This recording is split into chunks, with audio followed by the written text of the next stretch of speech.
Hello everyone, আসসালামু আলাইকুম। কেমন আছেন আপনারা সবাই? তো দেখতেই পাচ্ছেন আজকের আকাশটা খুবই সুন্দর, পরিবেশটা খুবই সুন্দর লাগতেছে। তো ঈদের পরে বাবার বাড়ি আসছিলাম, 15 দিনের মতো থাকা হয়েছে। তো এখন বাড়িতে চলে যেতে হবে, মানে শ্বশুর বাড়িতে। তো আজকে আমি এবং আমার বড় বোন দুজনেই চলে যাব। বড় আপু শ্বশুর এবং আমার শ্বশুর নিতে আসছে। তো প্রথমেই সেমাই রান্না করা হবে, যার জন্য দুধ জাল করে নেওয়া হচ্ছে। একদিকে সেমাই, চিনি এগুলো রাখা হয়েছে।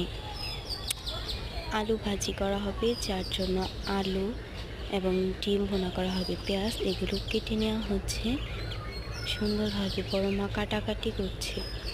তো লাকড়ির চুলায় যেহেতু রান্না করা হবে, এই জন্য গরুর মাংসটা আগে রান্না করা হচ্ছে যাতে সিদ্ধ হয়ে যায়।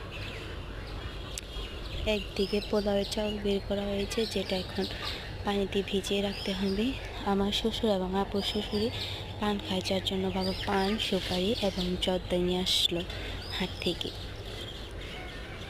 এরপর ডিমগুলো সিদ্ধ করা হয়েছে, যেগুলো এখন ছিলাতে হবে। তো এখন যেহেতু আমের সিজন, তো আম দিয়ে দুধ দিয়ে দেওয়া হবে। তো এগুলোই ছিল হচ্ছে আজকের ব্লগ।